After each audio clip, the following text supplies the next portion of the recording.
entrepreneurs, movers and shakers in the industry. Welcome to the People of Power Show. Start dancing anytime you want to.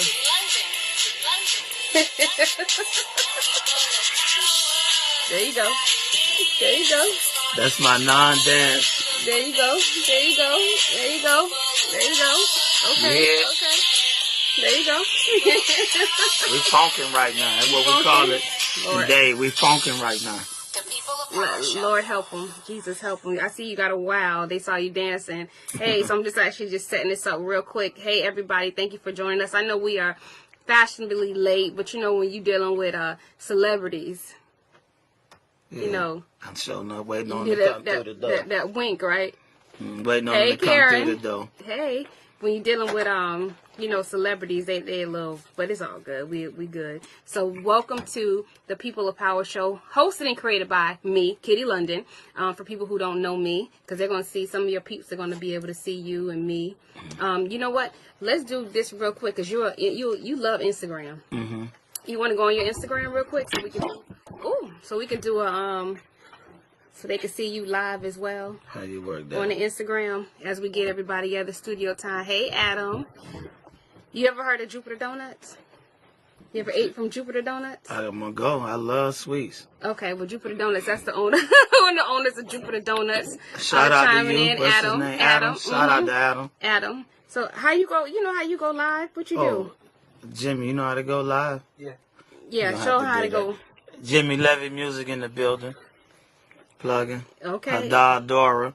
Y'all check out Hadar Adora. You know he comes in with a crew, so it's all good. But I'm about to Family. yes, I'm about to share it with everybody here. This is my first live. I just bust my cherry. Really? Oh, oh Lord. First Okay. live. Not the cherry buster.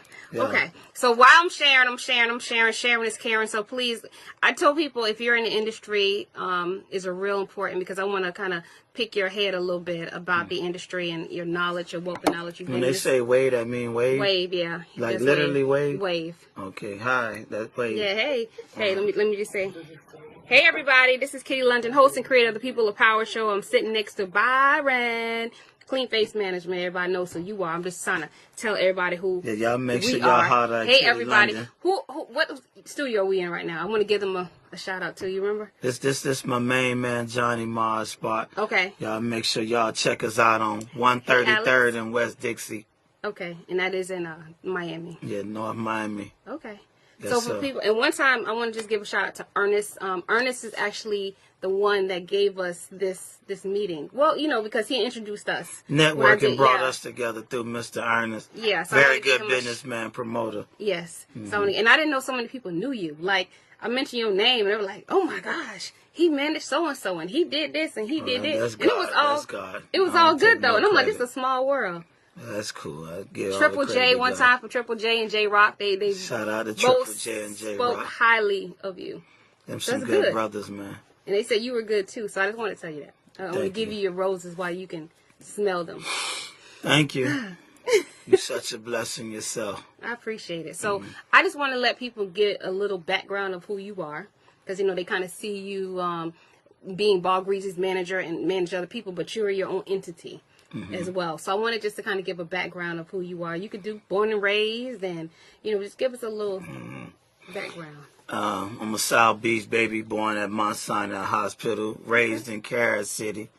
So it's a little toughness and a little niceness at the same time. My name Byron Trice. You can Google me, but then most of the time they don't tell the good stuff. Okay. Run a management company called Clean Face and also Stars Direct. Clean Face is a management company. When I wanted to make a statement, I really wanted people to know that if you deal with me, whatever the deal is, at the end of it, I'm going to make sure that my face clean and you're going to be a well-pleased client or customer. And then God told me it was time to reinvent myself and create Stars Direct. And that's basically saying that the artists that and the clients that I deal with, you will see their name in lights. You will see them living out their dreams. And we're going to be the pipeline that gets you directly to the stars. You know, I work with quite a few people in the past. Plies, Trina, Rico Love, Ball Greasy, Jimmy Levy, MJ, Emerald Envy, right now, Glock 9. It's quite a few. But I want y'all to understand when I say I work with these individuals, that means I did a lot for free before I got to this point to be in this position. So it was a lot of sacrifice to get here. I started a record company called Breaking Bread Records in '96 because I seen some other young brothers living real good off the music business, and I wanted to learn what they was doing. So shout out to Breaking Bread Records, Bowley Brown, Mickey Rollins, CLB, JT Money, which is one of the first persons that I had music business experience with. And I ended up A&R'ing and working at Slip and Slide Records, and that's how I bumped into finding Plies while I was out in the streets working. Really? Let me just make sure, because, I don't want my people to feel like they've been ignored because they were waiting on you to come on. Okay. And they have questions. One day, Izzy says, what's up? Hello, Izzy. Just letting you know. Okay, Gregory Braxton. Hello, DJ World Tour, checking in. Then we have Shanda Davis. She said, my son is on here watching. He's in school now for sound engineering and music production. How do you get him in this field? I would say since he's into sound engineering and music production, keep working until you have a certain sound that he created that will set him apart from others. And when it comes to engineering, go intern to a studio that have clients. Most of the engineers that we work with today, they started off as interns. And now they end up having credits on Beyonce album, got credits on some of the biggest artists' album, Big Crit, Usher. Rico Love shows the interns a lot of love. As long as they take their craft serious and they are professional and on time. So I would say go work for free to a studio that has clientele to help bring up your skill. It's one way. Okay. And she said he's a beast at what he does.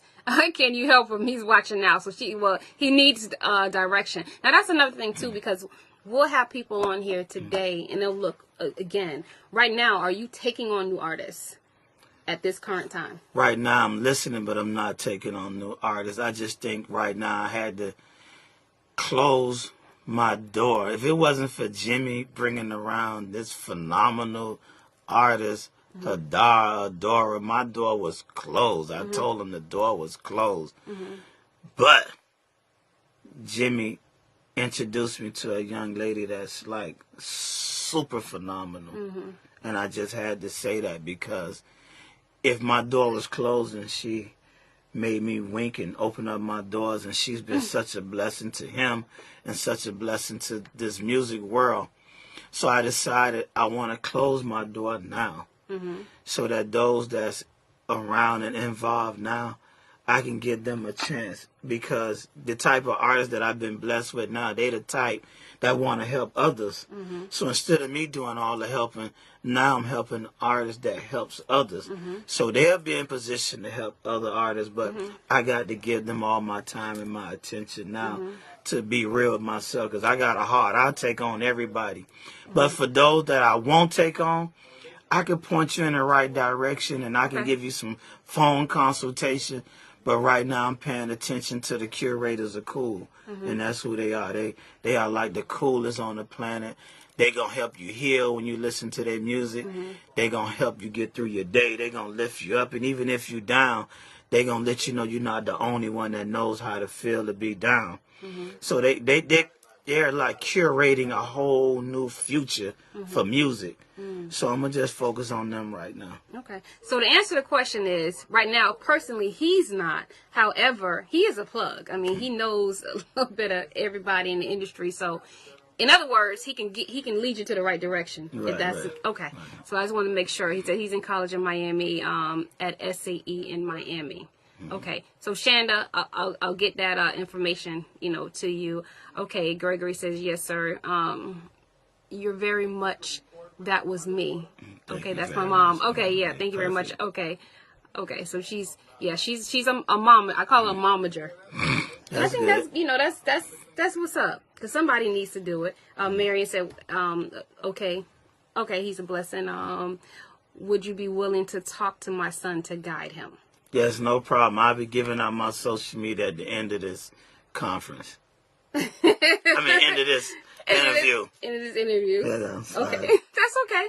So we talked about basically the people that you cover. I want to know this too because I think it's very important. Well, I have you, and if I'm talking funny, I'm sorry. I did have mouth surgery, so I just want to. I want to give that disclaimer because people that know me like, she's doing tobacco. No, I don't have tobacco in my mouth, but I have a little list. But anyway, for people like yourself who are managers, what do you think makes a great artist? Because I think a lot of artists miss the point. Mm-hmm. And they claim like, oh, they can't make it. What do you look for when you do look for artists? When I look for artists, I try to see if that is what God gave them to do. Because there's two types of artists I found out. Okay. Is those that God put on this earth to be artists, and there's entertainers, those that learn how to entertain people well, And I just want to make sure that's a God-given talent first. Mm-hmm. And then I want to make sure that they're passionate about it, because if you're not passionate about what you say you want to be, then sooner or later this game going to burn you out. You're going to become exhausted, or you're going to get caught up in your comments, or you're going to get caught up in not having patience. But when you got passion is going to help us knock down a lot of barriers. Passion is going to help us keep going when the world tells us to get up. So when I'm looking for an artist, number one, making sure that God put them on earth for this. Number two, that they're passionate. And number three, how they treat others. I look at character. Outside of that other stuff, how pretty you is and how well you can sing, that means nothing to me if your character bad. Because when you're an artist, you actually serving fans. You creating people that's going to follow you. So I want to make sure how you treat people. That's a big one.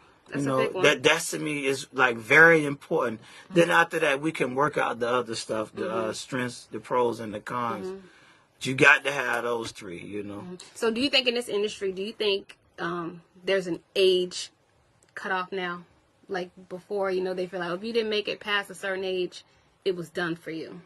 Do you think that's changed now in the music industry? Well, when I look at things on a percentile basis, age has a lot to do with fads.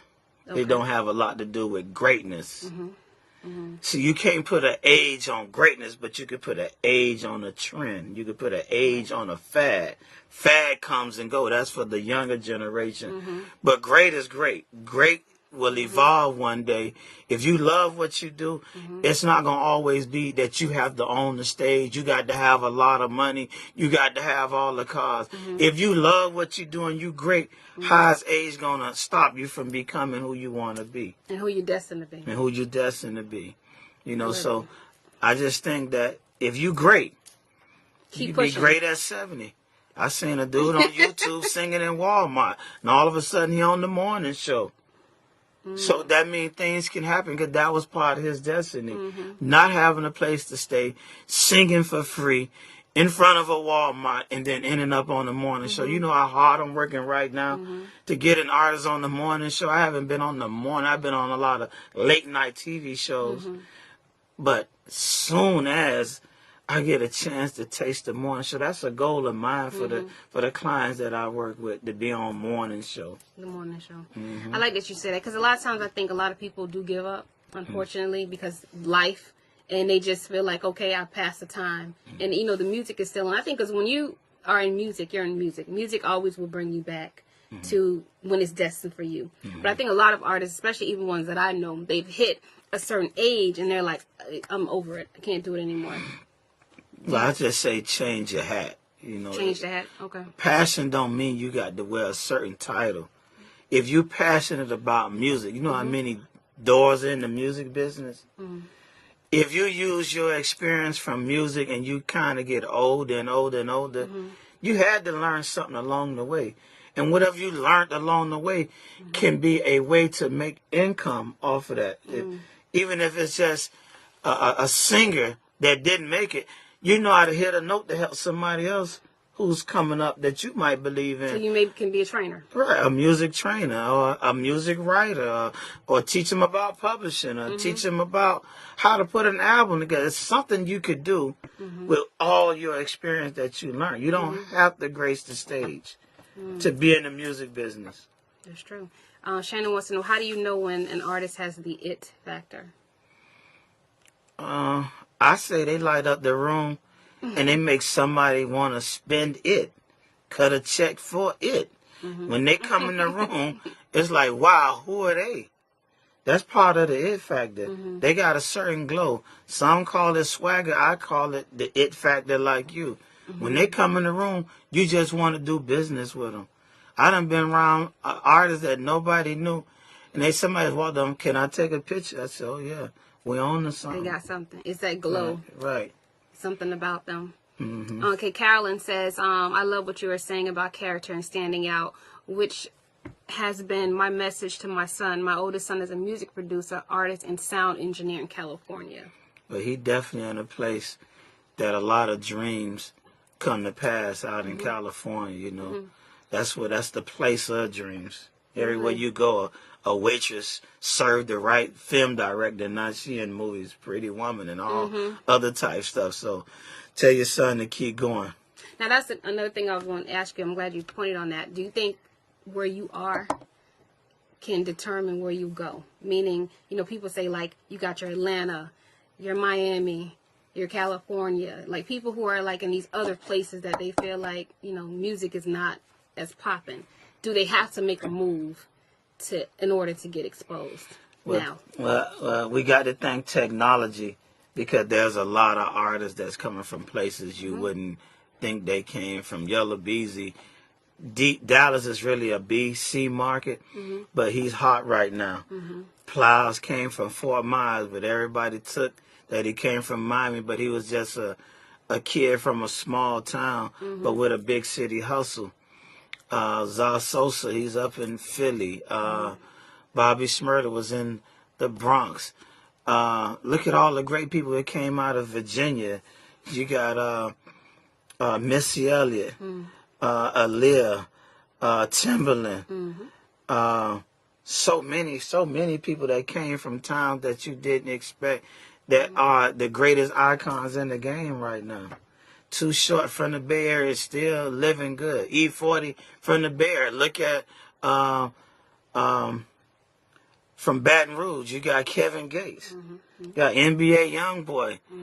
You so many artists that's coming from. You got Lil Boosie. You know, you got so many artists that you talking. You got Young Jeezy. He's one of Atlanta's greatest, but he's from another town outside of Atlanta the same way Gucci Man is. But it's all about your hustle. It's all about your flair. I never believe it's where you from. I believe it's where you at. Where you at and where you going, okay. How important is that artist keeps himself or herself a clean image prior to working in the industry? I think Mom trying to get me to side with her on something with her son. About his image. Because I'm a parent. I know where that's coming from. But your image is very important, you know. There's an image that's called artistic, meaning that's your own version, but then there's an image that will keep you out of certain places too, and it's gonna cause you to have to work way more harder than others because of your image. You know, and if your image is down, most likely your music gonna be down. You know, if your image is in the middle, most likely you'll be able to touch all types of people in the middle. But if your image is only quirky and up-tempo, then that's all you're going to be able to talk to. So somewhere down the line, you want to have a balance to be able to talk to all people and reach all people. Okay, so Izzy has a question. How are you using social media ad spends to break records such as YouTube, Instagram, Facebook, and promote your artists? It's a good way to test what people like and don't like.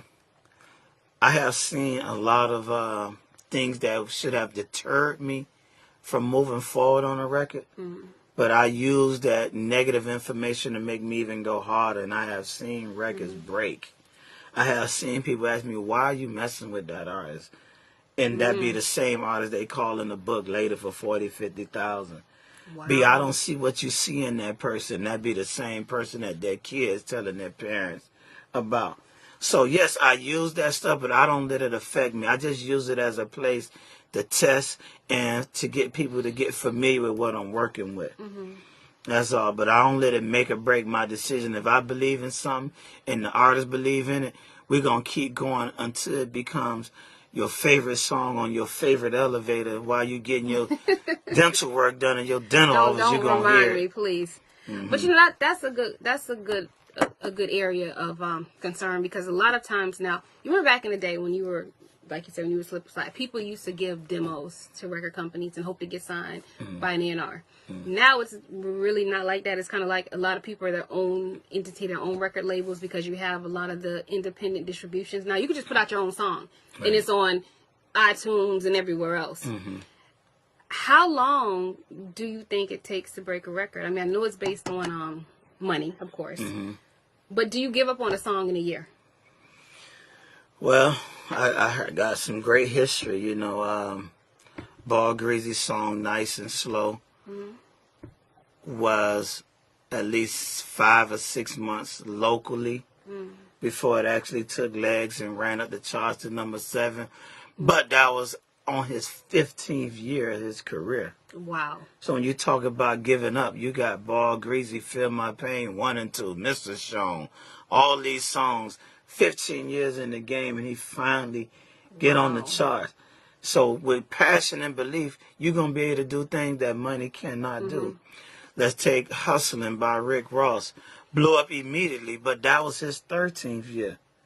So when people start talking about giving up on a song, that's almost like giving up on yourself. You know, some songs that's not going to react. You take your research and just make sure you do better every time. Right now, we put out music to say, okay, we're here. And how many people we can get on board. Put out more music and say we're here again. How many more people we can put on board. We don't know what's going to break. We don't know what God got in his cards. But one thing we know, we never going to stop giving people music. You know, it's great music. Somebody going to be affected by it. And if you keep putting out music, you're going to keep building what's your whole goal for putting out the music for. Eddie Green, no, you didn't miss the whole show. Actually, it started a little late. So Eddie Green is actually a comedian. He's like, I need him as my manager. You missed that part though. Right now his door is closed for new artists. However, you know, he's a great wealth of knowledge. He's open to talk to people. So, you know, I always say this too. If it's good, I don't know if your door is totally closed. I don't know. I just know Totally closed. That is a hard act to follow, boy. I promise you. Yes, totally closed.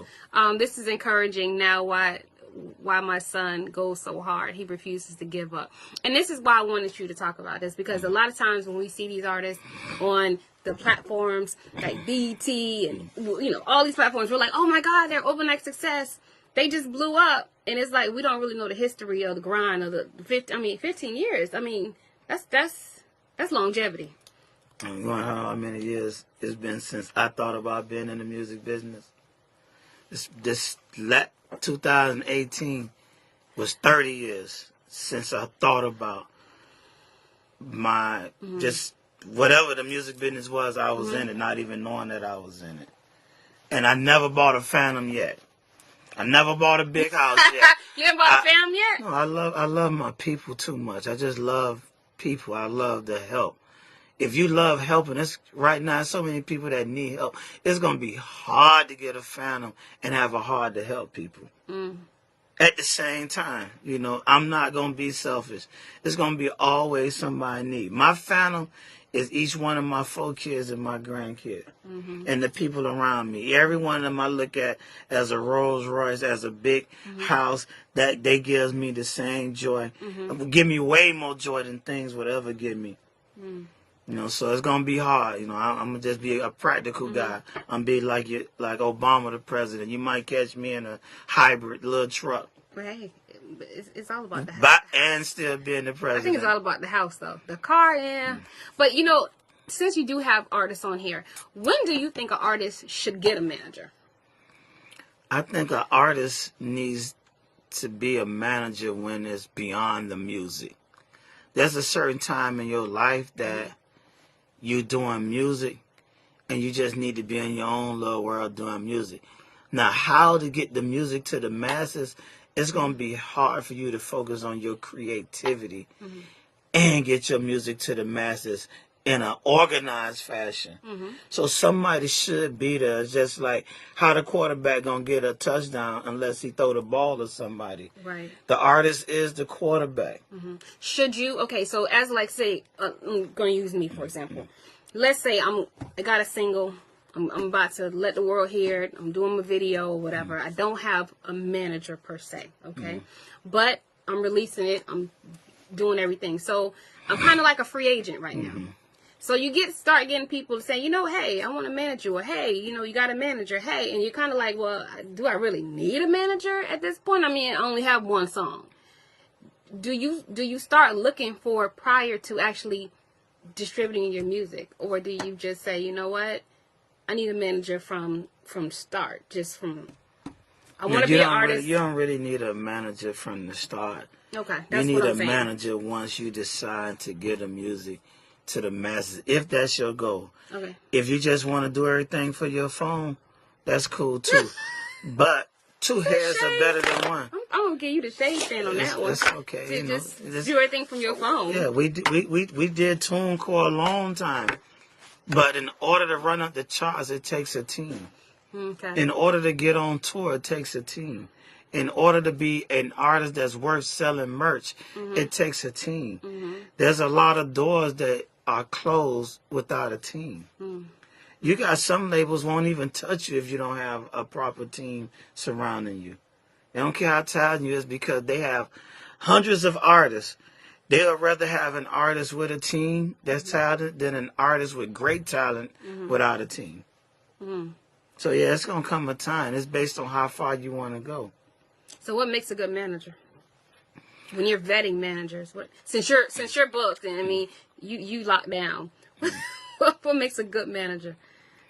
I think the number one, a couple of things. I ain't gonna say number one. A couple of things is when you and the client have a good gel. Okay. Y'all have a line of honesty, a line of transparency, and that your client shouldn't be able to outwork the manager. You got answer phone managers, answer email managers, never connect the dot managers. But when your artists really pour out their heart and they passion in the studio, they should have somebody outside that's got the same passion to get that music somewhere. Like that's not a joke. This is like they live and die for what they do in the booth. They live and die for what they put in their voice notes. They live and die for what they write in their memos. When they come out with that creativity, it ought to be somebody that they can connect to that's going to help them and help that dream be manifested. Right. And all the average artist is looking for is progress. Not just be stuck in the same spot. Not when they call you not doing nothing. They want to see that you matching their work or overworking them. I really would love for the client to catch up to me. Period. I'm going places just to go because I know there's going to be an opportunity in that room where dots can be connected. You know, there's a lot of times with artists that I work with now, I just have to go places to make sure that the artists stay on the label's radar because so many people trying to sign and come before me. I like owning the building. I like when I step in with the artist, it's like, yo, we working on this for you. We got this going on for you. We got this playlist that we submitting for your music. Right. We got this video company that we trying to get your video to. When I call, if none of that is going on at the label, then I'm going to have a problem because I have nothing to report back to. Right. So I got a dual job. So as part of being a manager, you got to show your client really that y'all got a good working relationship and you're going to really love what they're doing and you're going to put your best at it. Then you got to go on the other side and fight for them at the same time to make sure that they're being treated with the best of opportunities that exist. You know, in that partnership. Like it. Let me see. I'm just making sure. Okay, the Green says, I look for someone who has much as craft as basically who's as much in his craft as he is, which is true. I mean, it's a 50-50 relationship, I believe, between the artist and the manager. Because you can't be doing all the work, and then your artist is like, you know, disappearing, not picking up, not producing, getting in a funk. You know, so you got to kind of keep it's a dual relationship. Some artists have shown me they like them new employees. For that probation period, they talk a good one. Boy, I ain't gonna never change. I'm gonna take all the pictures. I'm gonna do all the interviews. I'm gonna be on time all the time. Every employee do that the first 90 days to get the boss to just look the other way. Then they start being late. Then they start calling you, could you punch me in, or I'm gonna leave my little card and you can slide it for me. Just robbing the job for time. A lot of artists do the same time. They robbing their craft when they're late to certain things. They're robbing their craft when they don't want to treat the fans right. They're robbing their craft when they come to these shows and have fans waiting 2 hours at a venue who already come to the venue 2 hours early. They're robbing their own self the same way employees rob their jobs. Wow. So I look out for the turnaround artists, because they be one way one day, then they go another way. You know, and I try to be ready because I want to help them get through it. I don't let it discourage me. It's just that it's not going to catch me by surprise. What catch me by surprise is to see an artist stay passionate. What catch me by surprise is when I sit with an artist and say, don't pay attention to comments that much that you're going to let it affect your creativity. You know, I want to be caught by surprise, and it's going to be great qualities, a champion that stays in the artist. Now, that's going to catch me by surprise. Because most let this game get on their shoulders, and they fold, and I'm just right there to pick them up. You know, I don't give up on them, because we all have our moments. But I just want my artists to stay champions. I want them to know the reason why people love you, because they see that you've been hurt and you still made it through. Okay, it says the manager I run across, I do more work than they do. What's up with the manager who don't find no time, no work, but then they want to come when it's time to book you. All right. That's a one-sided relationship, I believe. Because at the end of the day, from what I understand, managers only make money when the artists make money. I mean, so it's you should want your artists to stay working. That's what my thing. Now that's not a manager.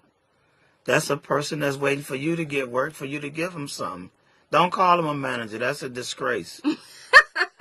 Listen, if he's waiting on you to go get a check for you, and then he want his part, that's not a manager. That's a homeboy that waits on you to roll a joint, to smoke it for you to pass it to him, and he ain't even put $1 in on it. The clean version. That's a guy that wants everything from a woman, but don't want to give her no time and don't want to spend no money on her. But he want everything that woman got that exists. All the benefits. You know, she gonna tell you to hit. She gonna tell you to hit the road. You need to tell that friend manager to hit the road. Eddie, you need to tell her to hit the road. But I like what you said about the comments. That's real important, because now social media, people are bullies behind the computer. You know, they sit and they talk about you. They talk about your and sometimes, you know, as artists, we're real sensitive about it. But you say, don't get caught up in it. Read it, but don't stick to what people are necessarily saying about you. Is that correct? Right. I mean, it's okay. Everybody got an opinion, but the only reason people send you negative comments is because they feel like it's hurting you. Why are you going to respond so they can continue to try to hurt you more? I think if you're going to comment back, say, you know what? I love you for that. I thank you for that. That was so encouraging. You say I'm the fattest guy on the planet. Won't you come give me a hug? Don't let it take you to heart. When they say you cannot sing, say thank you. I'm going to give you a free ticket. You don't even have to buy one to the concert. Just let them know how much you love them. They just need a hug. They're not really haters. They just undercover fans. So give them some love back, and you'll find out they'll just stop it, because love heals all ills. That's true. Now, people don't... I don't know if people follow you on Instagram. I'm sure after the show they will start following you on Instagram. You did I don't know what to call it. I won't call it a speech. But you're talking about how the music industry is going to change. Mm-hmm. Can you remember what you said? But I know where it came from. Okay. I've been given this gift to try to find talent that's ahead of the curve, that's before their time. And the reason why I believe in that, because I don't like trends, I don't like fads.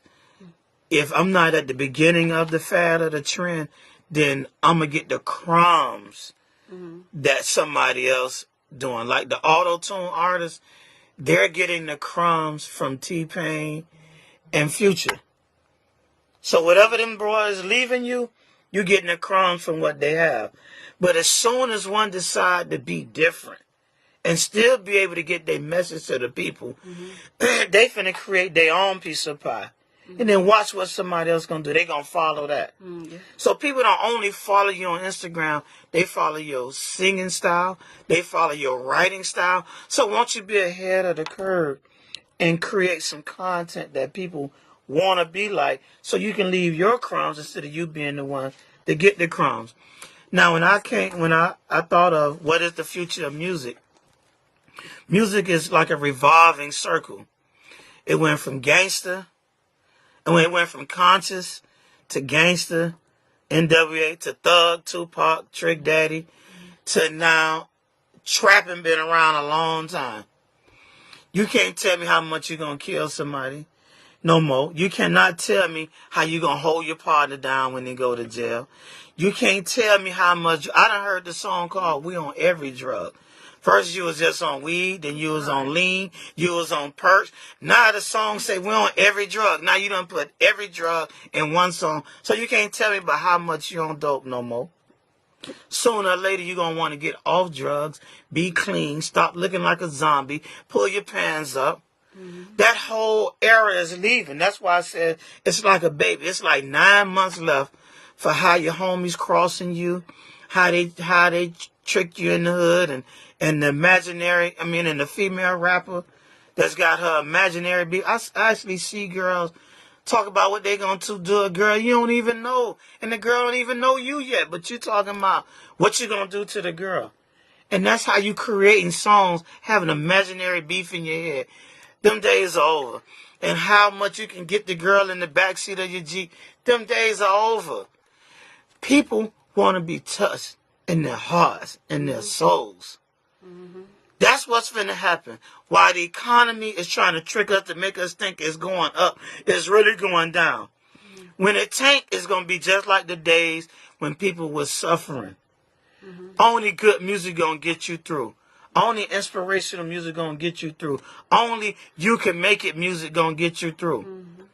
So sooner or later, mark my words, 9 months and maybe a little more, you're not going to even care about the dude who talking about what he going to do to you or the beef.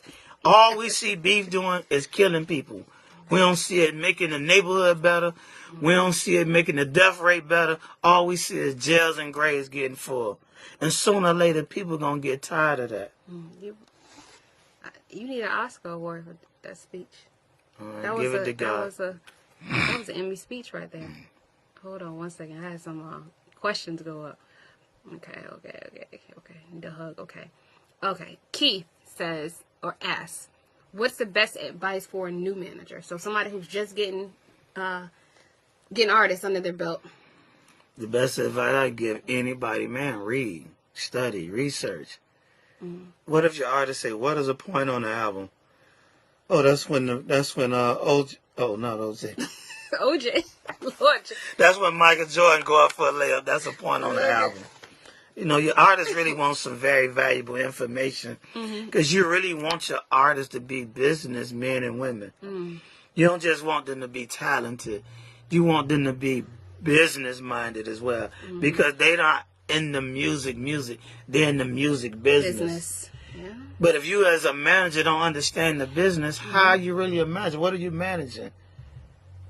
You're supposed to be managing them through the music business. Through deals. Right, go learn the music business. Go find other managers. Go be mentored by other managers. Google, call Alexa, get some questions answered. Alexa. Right. Alexa, teach me how to manage. Hey, Yvette. So make sure I'm not missing anybody. Carolyn says, be true to yourself, be original, set yourself apart, yes, from everyone else. Keith asks, can you charge an artist monthly to be a manager before they start making money? Can you charge an artist monthly? I wouldn't. I know others that do. Wow. You mean the artist pays the manager? Right. That mean the artist pays a shyster. Now, I've never heard of that. Now, I done heard of an artist having a budget and the manager knows about the budget. Okay. Because there's certain people that done saved up money and they get a manager and the manager goes out and see how they can find them videos for cheaper, but the manager shouldn't touch the money. They should let the artist write a check directly to the entity that you bring into them. Now, the flip side of that is that you have a talented artist who does not have any money. And you have a little money. And you decide to invest. I mean, is that really a manager's job to do that? Well, let's look at it. There's certain things that's needed. Okay. It's either your manager going to have relationships to get it done, the artist going to have relationships to get it done, or we're going to have to trade off favors from somebody to get it done. I've been blessed to have talent that people want to shoot videos for, that people want to give them studio time for. And when that doesn't work, then I try to work and say something to help along the way. But we keep books. If the artists spend money, I'm keeping the books so that I can get their money off the top when they get a deal.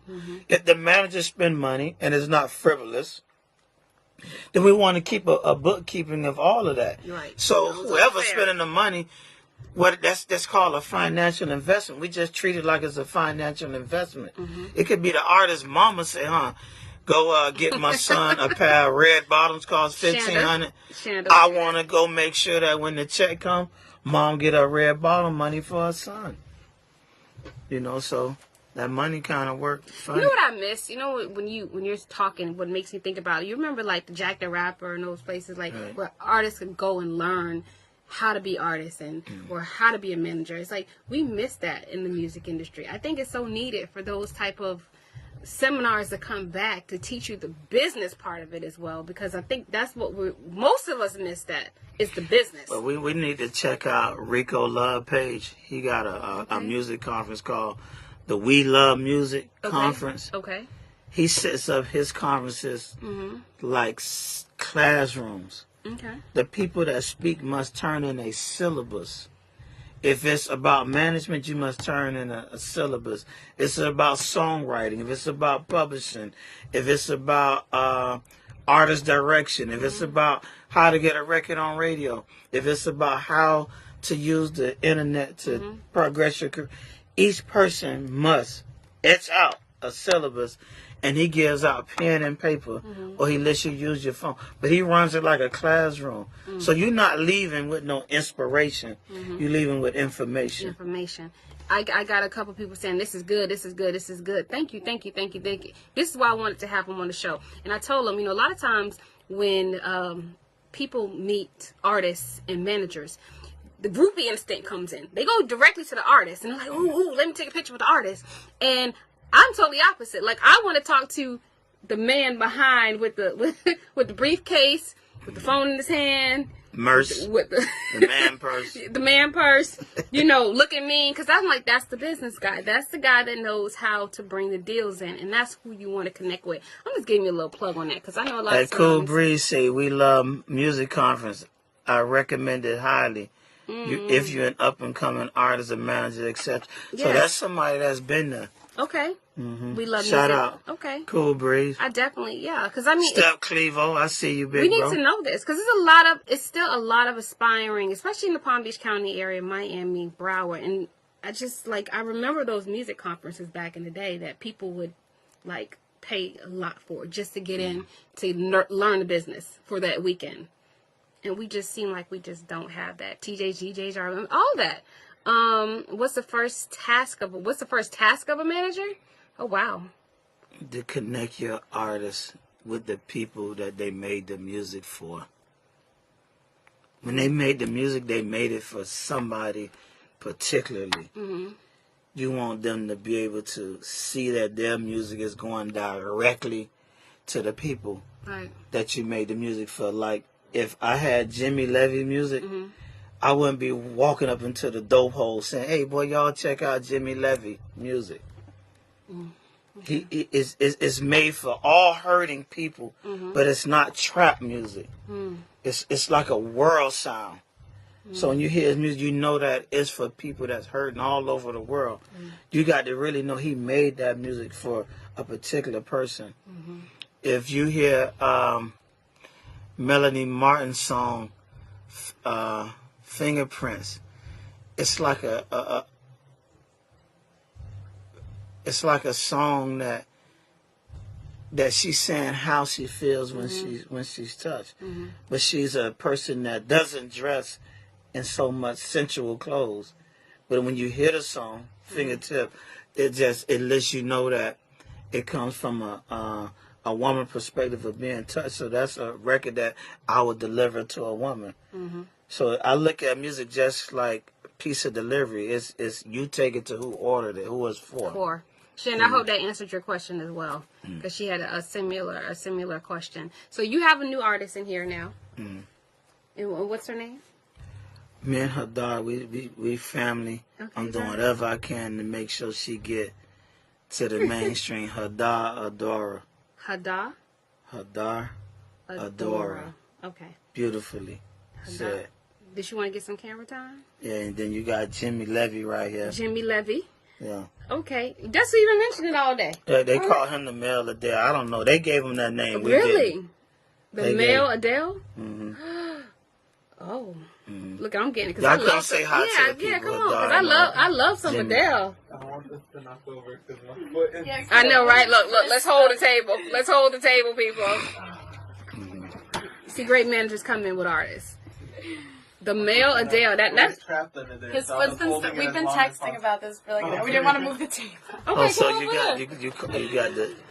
It ain't fall asleep, did it? It did. Oh, well, I like that outfit, Jimmy. Say hey, See everybody. Hadar and Jimmy. Hey. So I'm still intrigued about this male Adele. That's pretty strong.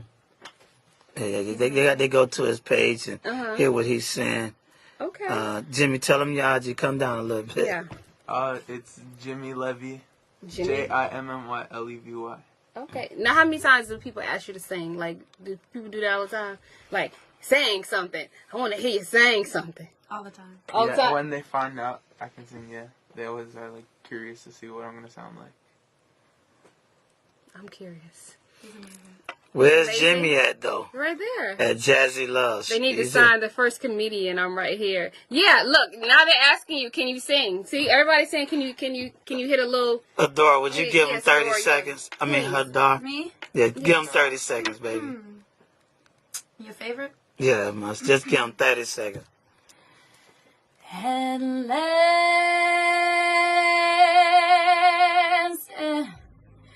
my love has come along. My lonely days are over. And life is like a song. Whoa, at last. Woo! Excuse me. Y'all don't see no studio equipment, right? It got hot in here. No studio equipment. No got the shade shade. fan. No Yes. shade, No honey. shade, It got no hot. shade. Ooh, honey. Yeah, no studio equipment, all live. That's what? Look at she said, oh my. That was Look at medicine. the hearts. Look at the hearts. That was medicine, man. What? That was Okay. medicine. Medicine for the soul. That's what they do, man. Okay. Look at somebody. Yes. Thank you. Yeah. That was awesome. I love that. Thank you. Okay. Now look, the male Adele. Hmm? Oh, look at What did I say? Come here. whatever. Look. Come down Look here. nice. Look, Give him a sing, little girl. bit. Give him a little Sing, bit, girl. Jimmy. Oh man, that song you did on YouTube with the mic in front of you. With every single one. No, with the young lady that cover. Shadow? Yeah, just shadow. Yeah, just shadow. I lost my own shadow. Where did it go? Now I don't know how to live in this world. I lost my own shadow. Now who can I be? 'Cause I'm not no human. If you see right through me. Yes. Yeah, me. Yeah, me. Yeah. Oh, if you see right through me. I love Thank you. it. That's my I favorite love song. it. Yeah, Really, Shadow. I love it. Out right Yes. now We have to hear on it. all These- social platforms. Shadow. And your voices are so different. And that's a good thing, because then they stand out. Thank you. Little Christina Aguilera, and look, I'm like, it's in my mouth. Sorry. It's okay. I had a dental surgery, so I'm a little twisted. I love it. Hey. Thank you. Oh, okay. So I Bye, see guys. why you couldn't, you had to let me like, I gotta open that door. I gotta open that door again. So, look at this. Oh, excuse me. Yes. So that's okay. Hold on. I just want to make sure I wasn't missing anybody. Good. So because I had a couple people that want you to listen to a couple tracks. So, but any forgot. You still alive. It's okay. Yeah. We live here at Audio Vision. 133rd West Dixie. I just had to make sure I plug it again. Eddie Grace, I'm Audio about to Vision. find my voice. Hold on. He's so silly. They were both amazing. So you all are getting kudos. Best company to use for social media marketing. Do you have a company that you prefer? Yeah, we had to talk about that. Okay. That's an offline conversation, Keith. But yeah, I'll hook it up. So any final, you're just like a wealth of knowledge. I love it. I mean, the way you give it out is raw. I love it. And I think people need to hear it, because I think times we need wake up calls, especially I think in this music business. It's not the friendliest business, but it's real. And I love it what you told people. So hopefully the people that are still on here who have aspiring dreams to do something in the music business, please don't give up. Because I think that was one of the main focuses tonight, is not giving up on your dreams. Just commit it. I was listening to a T.D. Jakes sermon on the way here. And it was like, what would you have done if you were committed to whatever? Maybe committed to that, those crunches you were supposed to do every day, that diet you were supposed to do, those runs you were supposed to do, the music you were supposed to do. What would you have, where would you be if you stayed committed? And a lot of people, like myself, are like, wah, wah. Look at our wounds. I'll just tell you why I give out this knowledge. It's because when I first got in the music business, nobody would give it to me. The only one person I got knowledge from was from a lawyer who made me pay him $2,500 for 1 hour or 60 minutes of questioning. And that was back in the day when you had to do everything on paper and pad, pen and pad. So I came with my tablet. I had to pay for his dinner. And he started the clock at 60 seconds. I got to ask, what is publishing? How to start my company? How do I buy a beat? Who do I get contracts from? I got to just run and go. And every time he give an answer, I had like 30 questions. He took so long giving an answer. I only got like 7 answers. And I paid $2,500 for 7 answers. And when nobody else gave me any information, we had a lot of people here in the music business in Miami that wasn't giving the music. I want to thank Terry Lucas at Slip and Slide for giving me my shot, and Michael Hopkins for being my mentor, and Red from Red Breed, man, that really opened up the door and answered questions. But when nobody didn't give me answers, I went out there to try to get some fast money to go pay this lawyer for another hour. And I ended up getting 15 years in prison. Wow. Trying to get fast money because nobody wouldn't teach me anything. Wow. So I came home 10 years early, giving God the glory for that, who helped me come home early on a miracle.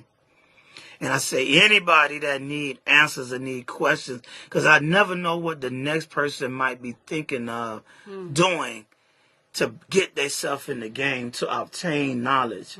You know, you really got some girls laying next to a manager tonight just to get some information, giving up her body. Or you got some dude out there that's doing some awkward things out there just so that he can get some information. So I don't know what people are doing to obtain, but I almost lost 15 years of my life if it wasn't for the grace of God letting me come home early. So I don't never want to see nobody else go through that. Wow.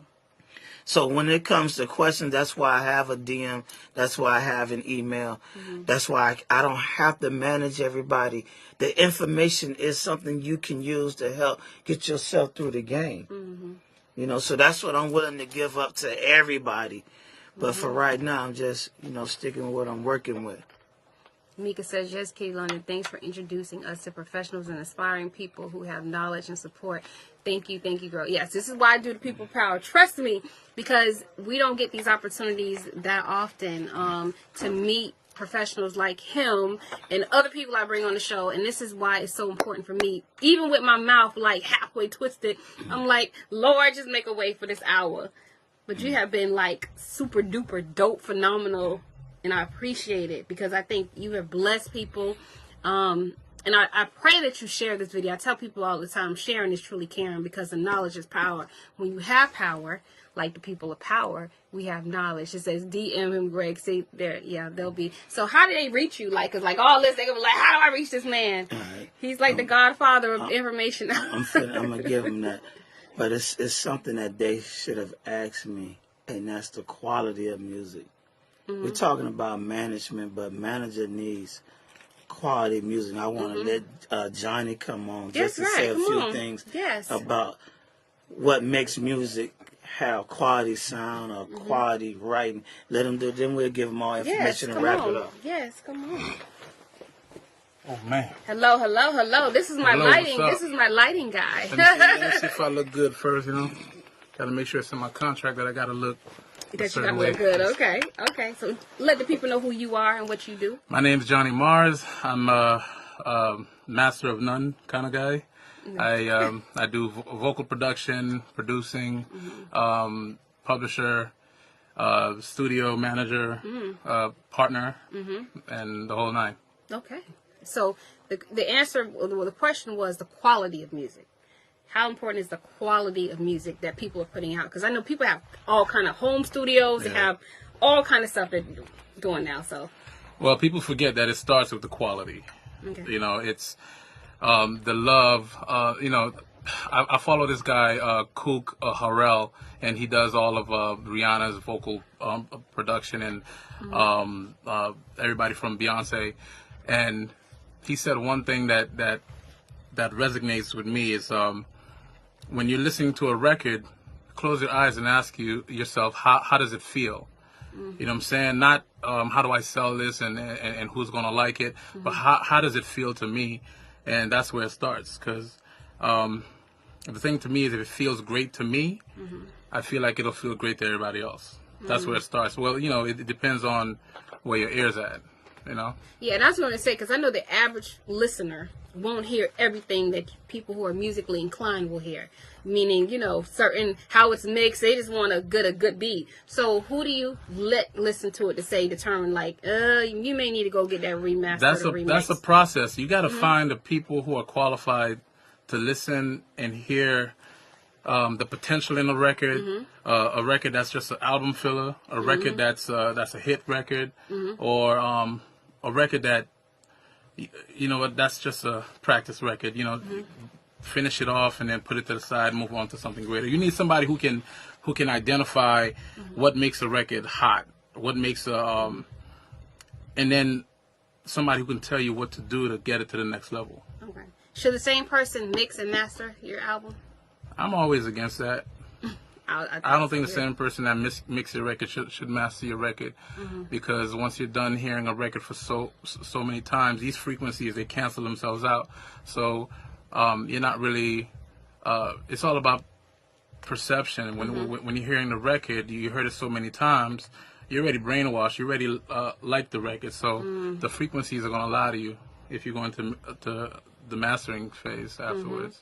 It says, great advice. Close your eyes and ask yourself, how does it feel? That's where it starts. That's like the bottom line of hit records. It's that's it right there. How does it feel? Period. Nothing else. How does it feel? If it feels great, then you might. That's the start of something. Then you got to take it to and then there's levels to everything. You got to take it to somebody else's definition of great. Because your definition of great may not be my definition of great, but at least you start somewhere. It feels great. You take it to me. I might say, well, what felt great to you was the 808, but at least we have something. And then I can show you and say, well, but the way you sang it, the way you articulated it wasn't right. Let's recut that. The snare is not cool. Let's, you know what I mean? Let's get that swapped out. It depends on how deep you want to get into, like, rebranding a song and taking it to, but it has to start somewhere. You know, the feel has to, something in there has to feel great. What's the difference between the mix and master? What's the difference between mix and master? You can answer. The mixing engineer takes every single sound, like the kick drum, the snare, the synth, the piano, all of that, and they find the chemistry amongst all those instruments and make it gel together. So they make all these different elements tell one story and feel like they're not stepchilds. They're like they all belong together. That's the mixing process. And in the mastering, the mixing engineer always misses you can't really get a mixed record to sound the same way in a car as it sounds in on your iPhone and in the studio. So the mastering engineer that's technical. That's more like frequencies. So that's where they manipulate it. Only a handful of guys I let master my stuff. Maybe like 3 guys. Mastering is not something that anybody could do. Here, what services do you offer for, like, people who are looking and they say, hey, I want to come to your studio and, book some time? We do the whole 9. We have everything from production, songwriting, recording, mixing, mastering. We do the whole 9. Yeah, and you got a pretty cool room. And then we have. And they offer you water and coffee. They're they're good here. Yeah. I don't know if I should look up there. No, you straight. You right. Just so you know, I'm bad at this stuff. So I'm trying to do my best. It's good. Yeah. So that's the answer on that. I feel like. Oh, that was. My bad. So yeah, mixing and mastering. That's the difference. Okay. That's what it says. It says Lil Pump has no emotion in music. Why? Oh, it says Lil Pump has no emotion in music. Why is he on a big deal? I feel like that's a setup because that's the homie. I'm not going to really even touch that. Like, Pump work hard, man. He worked really hard. He worked hard. I don't know who that is. I'm sorry. He works out of here. Like, last month, me and him chopped it up. That guy don't sleep. So who's your favorite mastering? Do you have a favorite mastering person? Fuller Sound, Mike Fuller. Oh, Fuller Sound. He's really good. He's done everybody from Cash Money, the entire roster to. I mean, he's old school too. He's done. And he's located where? He's in Davie, Florida. Davie, okay, because someone's asking. So Davie, Florida, Fuller Sound. Yeah. But I can tell you this much though, Pump, like Lil Pump. Back to your question, like he gives you a feel. You know what I'm saying? He may not go in there overthinking the lyrics and everything, but he's like, he goes in there and say, how does this feel to me? You know, and he just jot down whatever he jots down, and sometimes his management might say, go back and rewrite that, but that first feel and the way the magic was captured and how it felt, if it was slurred or mumbled, it was a feel. It felt good. I was going to ask you this, and either one of you two can answer, but a lot of times people sit on hips because they overthink everything. They overthink the sound, they overthink the lyrics, they overthink how it's sung, they overthink this, they overthink that. It can always get better to them because they're perfectionists. Perfectionists are, to me, all kind of master procrastinators. Do you think people should just put an album out sometimes or a song out and just say, you know what, let the universe decide how this is going to be, because I may come to you and you may say, you know what, I can do so much this, and then I put it out and it takes over, it hits. I think that's a gift and a curse, but I think once if you're a creative artist, you should put people around you who can guide you, people who you trust. Most people will hold on to records and hold on to great records and not release them for their lifetime.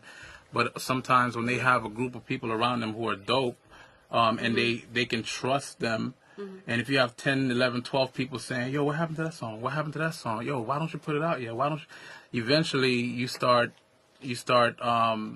feeling that, wow, maybe I'm holding on to gold. If you have that kind of issue where you're holding on to a handful of records and you're not releasing those records for no reason, just create your group of people who can push you to do that. Yeah, people have that problem. Sometimes you just gotta release them. How much time should aspiring sound engineers spend in the studio? That was a question. How much time? What do you mean?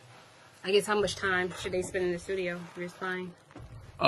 If you're first starting, you got to put in that work. You got to put in that work. You got to be in there as much as possible because, this is an industry that, if you're aspiring engineer, it's gonna take you forever to be great. Okay. It is. You don't just come in and say, well, I have a great ear. I just went to Full Sail and I went to SAE and I got a degree and I'm coming and I'm about to start mixing everybody's stuff. You got to put in a lot of time. And my suggestion to you is try everything in the book and everything off the book. And Coach Key was saying, should you collaborate in state and out of state? I think that should be. You should collaborate with anybody. Yeah. Can you have a natural gift and ear for music mixing? Can you have a natural ear for mixing? Yeah. I believe in that. Okay. I believe, but sometimes if you don't, over time our ears, we hear different things, and if you think about it biologically, like the more sound. I mean, you could be in a club and a frequency could hit a certain way, and you kill a few cells and not know that, and then you go into a studio setting and you hear things differently. So you got to build those cells up. You got to sit down, assess records daily. Okay. Yeah. Well, even if you have a natural feel for it, you gotta put it to work, or else you're gonna lose that. So let's do a quick studio plug again. Where's it located? Audio Vision Studios, North Miami, Florida. And my name is Johnny Mars. You can find me Johnny Mars _. The one and only. The one and only Johnny Mars. So take your information and make it out of this world or whatever. Or make a hit. Okay. Oh, that's what we want. Come for Lil Pump. Thank you so much for sitting down with us. You're welcome. So the man of the hour is going to say his final words. Of course. Yes, say his final words. Say his final words, and then we'll be out of here. But thank you all for joining us. Thank you. So you got to leave people with a superpower. I tell people all the time, you're in the people of power. So what do you think that people need to